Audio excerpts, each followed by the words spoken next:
so like the idea is that when it comes to Usopp, the idea is that snipers provide support, and so if they need support, let's say if they're trying to stall the attacks, like the range attacks, you can set them out of the sky, and so they never actually have the explosions hit any of the characters because Usopp was trying to snipe them out. So we can see, but the problem is that your two other guys for the track crew that are main fighters, Zoro and Sanji, are dealing with Killingham and Summers. They're not there. Their hands are full right now. Yes. So you have to stall the guys you have on hand, which I don't see how is even possible. I was thinking, since the chapter released, like, I was thinking, like, if there was going to be a situation where they were going to need to stall for Luffy to come back, like, what if, like Bonnie somehow makes Jarul younger, so that way he could fight? I mentioned that, yes. While. Yeah, I did. Will Bonnie, Jarul be able to stall though? Yeah, that's why I suggested Gabon. Like maybe Gabon goes back to his prime temporarily. Gabon is the only one on the island not occupied that I can see stalling Imu slightly. Yeah, but they're on the other side of the island right now. A slight stall, like if it's going to be a very long stall, it has to be like we're gonna need multiple people probably. Yeah, we're probably gonna need multiple people because it's very clear. Like if this fight is over, like fighting Imu on one is not an option. Like you're gonna need to dogpile him. Like it's gonna have to be a group fight. No, knowing Luffy, it's supposed to be one-on-one. For knowing him, he's going. Luffy might not have a say here. If he's done, like for the stall, yeah, but like for the stall, sure, but for the fight against I mean, like maybe you could argue, okay, fine, like they have the 2v1 in order to really push him back, but you have to have Loki and Luffy in good condition, which right now they're not. Yeah, maybe have Bonnie do that thing, but the problem is that it's not permanent, and I feel like this sword may be able to negate the effects of what she can do anyway in terms of healing or tournament of time. But that's just I'm not too sure. Like I really don't have any confidence in Bonnie doing anything, honestly. Like I'm keeping it a stack. I've none. I could also see maybe Lilith doing something in this area. Lilith? Yeah, like not even in the area. It's like they're in other, like they're near the Walrus School, I think. So I mean, maybe they could appear in this area. The Straw Hats were before they went to the ice block. Like they were near Sanji, and Sanji was in that area where he was near the Walrus School, but like in the fourth area near the Walrus School, and then he ran over to the side. But they should still be in that. I mean, maybe they moved. That's possible. Fair enough. Because remember, like there was this whole thing about them trying to help out with the fire, because the fire is still raging all across the entirety of this branch, and so they were moving over there to try and help out with the fire. So I don't know if they actually focus on this at this point in time, you know. Swaggin, much love for the $2, says Kaido and Katakuri are disappointed. Lucci was right. Okay. That's crazy work. Yo, Lucci was right, dude. He's not a Yonko, bro. What is this performance? I mean, I don't believe you. Listen, like the problem is that like if Luffy, like, how do you think the other Yonko would stunk up against this? They do better. At least that's not our. They're definitely destroyed. I think Blackbeard does. Definitely Blackbeard gets destroyed. I don't think it's destroyed because he counters Imu's powers on paper. He counters every different power but on like paper. The problem is like Blackbeard doesn't have like good enough hockey, you know? Like he has other guys. Endurance.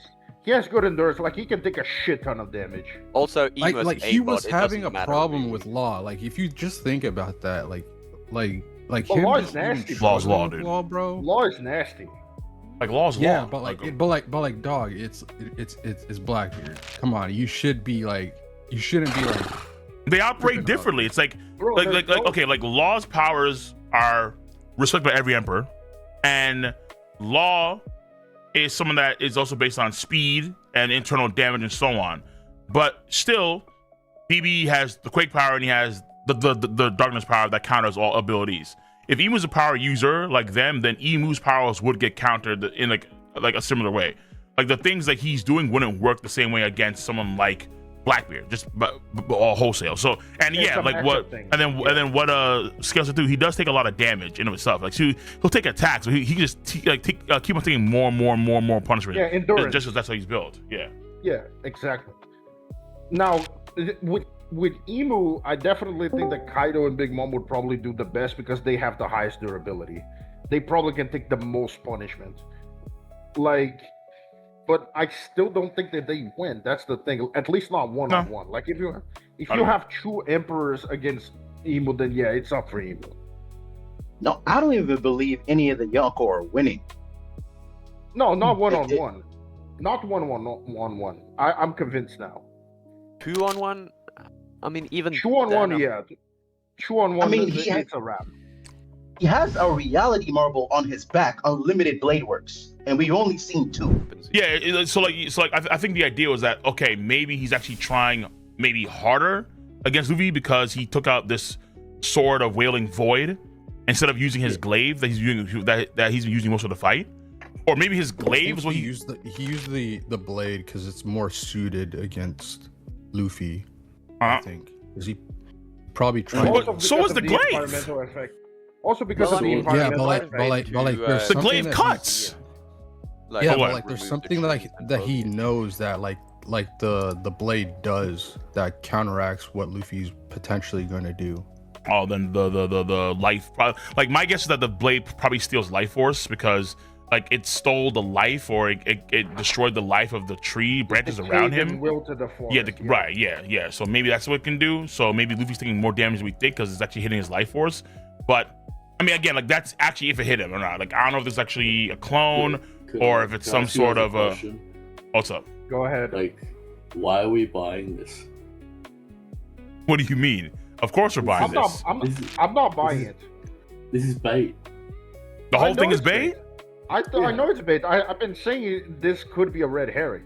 Yeah. Listen, this is very convincing bait. All right, like this was before. It's like this may not be real, but at the same time, it's like it's hard. Like because I can imagine a scenario where the Straw Hats they do lose on Elbaf, which then sets up for the next arc to be the Great War. So just think about what's gonna happen, right? If Luffy's defeated right now, Aimu is 3 centimeters away from the rest of the crew. And they're all gonna die. No. So, who will save them? No, they won't die. What he'll probably do, like the saving grace is the timer. It's like the timer is the saving grace. So it's like, okay, like I can't be for too long. I'm gonna grab Shuri. I'm gonna fly back over to Killingham and Summers, grab these kids, we're gonna maintain the mission, and that's it. And then so, like I can see a scenario where if this is the case where they do lose, like in Water 7, like in Shimoda Archipelago, then we set up the next arc with more onus in terms of we have to save the kids, and also we have and then also that's where you get Sabo and Vivi have the meet with Luffy about the D-Clan stuff. That's when you have Dragon's plans come to fruition fully. That's when you have the Grand Fleet come in there, and you have all these things factor in for the final war per se. But hey, I just want to remind you of 2 statements Oda's made recently. Talk to me. One with the popularity poll was Zoro was ahead of. Yo, where did he say that? Yeah, Skeleton. When did he say that? Because Skeleton's the same shit, and I can't find it. Like, when did he say that? And 2, he said the end of Elbash will be extremely flashy. Okay, now then, since it's Jump Festa, let's talk about the original Jump manga. After a long flashback, more like a deep dive into history, we return to the present day. And just when your perspective of Elbaf has started to shift, boom. It ends with a big flashy finish, and from here on out, things get really intense. Wait, you guys think that this stab on Luffy is a fake out? Yeah, it better be. That's the thought process right now. I can see it being a fake out, but the way that Imu was putting belt to ass on Luffy this chapter was like, I don't know. It was like Imu was moving different the entire chapter, and then the way he put out that sword. The entire like forest decaying and shit, like I don't know. I don't. Here's what I'm like kind of theorizing at the moment. I feel like Luffy has to die to like unlock his abilities now. Like that's why he unlocked Gear 5, and because of what Imu's doing now, I don't know if like this will kill him or anything like that, or like put him in critical condition. But I don't know. Maybe this might be how he unlocks more of his Gear 5 abilities, like being pushed to that brink. Well, I mean, but the thing about it is like in this arc, there was a clear onus on improving his hockey. In the last arc, we had the Joy Boy Ultimate Hockey that even brought Imu to his knees, and then we even had the Bond in this arc. He told Luffy be mindful about how he used Conqueror's Hockey. So there was a clear focus on hockey. So maybe he goes through a hockey bloom actually. to try and counter out this. So he gets a Senkai boost? Yeah, it'll be some because Yeah. I mean his hockey did bloom as well too once he entered Gear 5. Like, you know, I think it was more apparent in the anime, like the OD hockey that was like going Absolutely. on. I think he split the sky solo as well too. But Yeah, I know, that show's crazy. I think but I think that like kind of all goes hand in hand. Because dude, I was not expecting this like I was expecting. Yeah, like Eric, like do you understand? Eric, it's like I'm of course of the mind that this is all like this will be a fake out, but It's also like Luffy didn't do anything. Also, like, and he was just like running around, and then like the panel was so vague at the end. It's so weird. He was on some clown shit the entire like fight so far. yeah, like him trolling Emu, like, going Luffy to a Majin himself, but like it was a demon and it was a genie.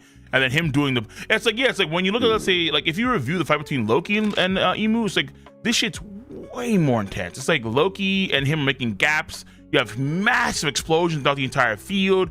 They're matching attacks. Like you have Emu coughing and huffing, like, oh, Nidhogg, like all this shit. Like, and then Luffy and him have a toon battle, and it's like, oh, just get stabbed, dude. If I was like, what? If Oda wants to go like a raw route, like Luffy's him, he would just like have Luffy take the damage, and then Luffy just like delivers a crazy blow next week. Like if Oda wants to do that, he could. You remember? He could take the raw route. He could take the toon route. Either where it's actually like all clone, or let's say he shifts his organs around, that kind of shit. It could be more of like let's be serious. If Luffy gets one shot here, like there's kind of big problems with the story. I don't think he's done. I don't think it's like a one shot, but like he definitely got cooked just now. Like, wait, why is that a problem if he does get one shot? Like, what's the problem with that? With how strong Luffy is now? No, because then like the whole 800 years doesn't make any sense because Armor just should have taken everything. It's like stupid. I mean, yeah, but like, what I if guess like, you argue like thematically that good? Like he's actually just that good. Like he also has limitations. Like he can't be out of the Holy Land for too long. No. But it took him about 3 minutes to deal with Luffy, so like it wouldn't take him that long to deal with the other Yonko. And then also like thematically, like yeah, like that's kind of weird because like, and also too because he's trying to conquer the new world, but he's failed so many times apparently. And then also thematically, it's like the arc was shifting towards the idea about like what is like the true nature of the sun god. And you like you would think that they would target that or like Oda would address that in some way, but it feels like like if he's just done, then what about the themes about the sun god and what does it mean to be a true deity? Because even Emu asked that to Loki or vice versa. It was like about godhood, so that kind of stuff. And difference between a god and a devil or something like that. Hey, do we need a Gear 6? People want. Fuck no. I don't think so. I don't think I've seen King. I've seen Hell this trend. no. Oh, do you know how many people would get mad at that, dude? I've seen. I mean, I don't want to hear Luffy say soon after Gear this is 5. not my peakest peak. Like, Well, get he's gonna get the Eternal Flame mode at some point. That's okay. Yeah, okay. Yo, hear me out, because I have a video that I'm probably gonna do at some point soon. But hear me out. Do you remember in the last chapter or like recently when Killingham got his Omen ring, but it actually went into his scarf for some reason? It was the last chapter, yes. Yeah. Could it be the case where it's actually done? Can you do it in the reverse way too? Like, is Hagamo scarf just like level 1 of like, let's say, deityhood, and then the ring is actually a higher level of power for deityhood per se? So it's like, because Emu has a ring, but then also so does Zaza. She has a ring too. So is it possible, let's say, even Luffy, like, could Luffy have a ring as well? Anu basically has the evil version of Luffy's fruit. It's just like a next level above his. Because, like, think about it. Luffy can summon stuff with his hair. Anu can summon stuff with his ring. Like, all his things become sentient at some point. Luffy's drum should be able to do that when he's like. So Luffy can also make his little homies too, like his own like okay. This is little Nika troll homies. At some point they're gonna talk to each other. What I was thinking though is one thing that I've like been kind of thinking about, especially with Luffy's powers, is that comment that Oda had made about it was like the goggles, right? Like it's like a entrance into like Nika's fantasy or whatever the hell it was. Window to another dimension. Yes. So I think that's what he's gonna have to like begin to access, and like I think that's why I'm like I think that okay, like I'm not I'm like, okay, it could be a fake out, this whole sword stab thing, but if it's not, and Luffy has to like take critical damage or die or whatever, because dude, that sword is not regular, obviously. Like we seen what it was doing, like to the forest. So I think, you know, and I think even put it out for a reason. I don't think it's gonna be like a, oh, I just shrugged this off if he did really get like stabbed just now. Yeah. So this might push him into that, like, you know, so upgrade of power. People are saying, "Oh, Armor didn't try and shit." He's clearly irate that like Luffy is like mimicking Joy Boy. He's very upset. Like I don't know why people are saying like he didn't try. So then, okay, so then Eric, so then are you? Because this is where I was kind of like debating this too for a minute. Are you of the idea that Luffy and Loki are still like is Imu trying harder against Luffy than he is Loki? I think Armor's upset. You think he's trying harder? I think Armor's upset with Luffy. I don't know if that makes him try more, but he has more evil intent for Luffy because of the Joy Boy. Because like when he was fighting against Loki, you can see he's very amped. He's actually excited. It's like, oh my god! And he calls the Nidhogg a traitor, but you know he's like, so thou art back. Ooh, Nidhogger. You know, like he's very amped. But then against Luffy, it's like, yo, what, bro? You know, it's like, fuck Joy Boy. Maybe it's because like he had like with Loki, he had more of Loki had more of like a inline image in his head of what Nidhogg should be. Yeah, what Nidhogg should be, but like Luffy's not matching up to what Joy Boy should be. So that's what he's I think that goes to the he more so like respects Loki over like how he's like approaching things with Luffy, because one, he's more antagonistic towards Joy Boy, at least like his nature. But then it's also like, you know, we see at the beginning of the chapter, it seems, and like we've seen like, you know, these past chapters as well too, him and Joy Boy had like a very unique relationship. They were probably friends at a point too. And he's like constantly like been doing these like daydreams about Joy Boy and, you know, flashbacks. So like it just gets him like extra tilted. And now he's seeing somebody that's, you know, the little memes like, oh, you know, we got a Joy Boy cosplayer out here. You know, that's probably how he's feeling to some degree. Like, yo, this guy's supposed to be Joy Boy, but he's not even matching up to the tier that I know that Joy Boy is on. And that goes to the theme, right? Because every time Luffy's asked who he is in Gear 5, he says, I'm Luffy, right? And then why would Oda prove Luffy wrong by saying, no, you have to become Joy Boy to be Aimu? Luffy should respond to this by saying, I told you I'm not Joy Boy, I'm Luffy. Like, that's what he has to do. Because that's the thing Oda's been pushing this whole time. Oda's saying he's not Joy Boy. He's Luffy. There's a chance like where like Oda's going like the same route with like how he's handling Sanji, and like Sanji's like trying to review himself. Like he has like some sort of like doubt. No, I'm not saying like Luffy has doubt in himself. I'm saying like there's like similarities where like in order like Sanji has to become more.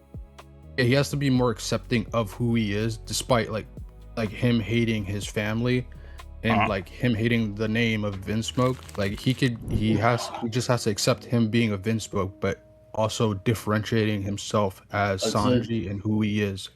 I'd say they're different though, because they're for Luffy it could be with the fruit though, because he still doesn't know. I'm thinking more like with the fruit. It's kind of the opposite. That he's like the sun god. It's the opposite? Hold on. How's it the opposite? Okay. Because Sanji has to become himself, right? He doesn't have to become a different person. Luffy, you're saying Luffy has to become a different person. Well, it's not necessarily a part of Luffy. He has to figure out what that part is, what that fruit actually is in and of itself.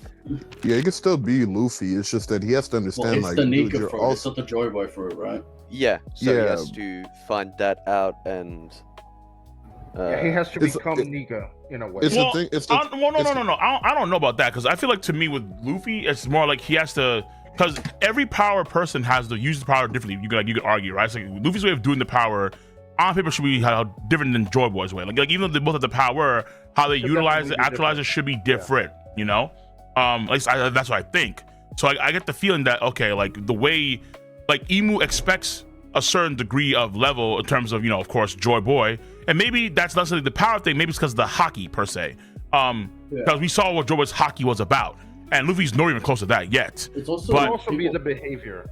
People also got to take into account that like Aimu has a massive advantage because he's seen the fruit. Luffy hasn't seen Aimu do anything. So like, you know, there's also that. Also, like you gotta remember one of the major themes of One Piece is individual will. You can't be now throwing in that like Luffy has to. Like you're never gonna see like an avatar state of Luffy talking to Joy Boy. Yeah. No, bro, that's why, because folks were saying in my chat too that okay, maybe you have something where the fruit talks to Luffy on some like Kurama shit from Naruto. I was like, there's no way we're doing that, dude.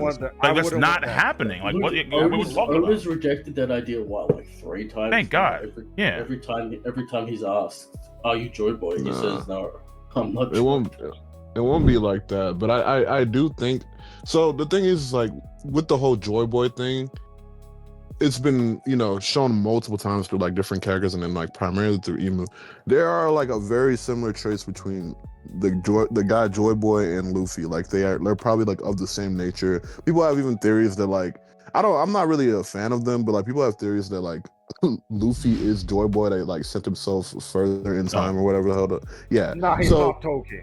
No. Yeah, so anyways, with that, I'm not really on that train, but there definitely are similarities between their personalities and like how they act. Be because of the fruit, though. So yeah, that change in personality. I was getting to that. The thing is like, I do think that Luffy has to accept the fruit itself. Like he has to like understand that, you know, because he's still saying gum gum, which may not ever change, but it's like Luffy has to kind of understand that like this fruit isn't the gum gum fruit, it's the Nika fruit. You know, it has different properties. It operates on a different tier than what he initially thought it was. And he's getting, you know, more of that idea now that he's unlocked Gear 5. Especially like pulling out like random Majin form. I don't know who's trolling Emu with it, but it's like, bro, the fact he could even do that is like crazy as hell. That is crazy. So I think he has to truly like understand where he's like what his fruit is and like what it can actually like do to truly make any progress going forward. I kind of get what you guys are saying because Oda tries to play this line where it's like, yeah, there's a lineage to these fruits or whatever, but also each individual has their own heart units about how each individual uses their fruit in different ways and shit. So he's trying to like play both Luffy sides. is unique, absolutely. Yeah, he's gonna definitely use it different than Joy Boy, but it's like the fact that there's like a different tier of power, because like even with how Ibu was using his abilities this chapter, like that initial punch he landed on Luffy, like that was in a way that he like linked the Omen homies up or whatever to punch him. It was like kind of like a stretch punch, just like how Luffy would like stretch. They have like very similar abilities like in that same tier, but it's like different levels of mastery at this point in time. Yeah. So I think that like Luffy has to kind of accept what he's got going on to like reach that kind of tier. There's a lot of tension merchants around being like all they want is like tension in the story, but like they don't like edgelords. Well, they're like there's no tension. Luffy always wins, which is like hilarious because he's probably the I don't know. Yeah, people are insane when they say that shit. It's like it was literally 2 arcs ago where Kaido punted his ass off the rooftop, speed blitzed him with one attack and annihilated him, and then guy lost again when CP0 pulled up. So it's like he lost 3 times in 1 arc. No, he lost to Kaido like 4 or 5 times. Didn't he lose sure. 5 times in total? Yeah, 4 or 5 times. Start, like, twice. You know, those guys are tripping, bro. It's a whole thing where they're like they hate Gear 5 because shit's not edgy, and then there's a few of those guys. There's no tension because Luffy doesn't take anything seriously. But anyway, people are like, we need tension. So the tension merchants are like, oh, thank you, Oda. This chapter's goated. Luffy should be at a certain point, he has to be handling enemies because he has to reach the ceiling of the verse. Yeah, absolutely. I feel like these guys aren't like taking into account other story elements like theming and plot and story consistency and world consistency. Strength progression, like you can't always be stuck in. You can't just be like time skip. Because if you're just a tension guy, then you get like Dragon Ball Z shit at like the end of the verse, like Luffy's and you guys shows up. Yeah. See you. Bye bye.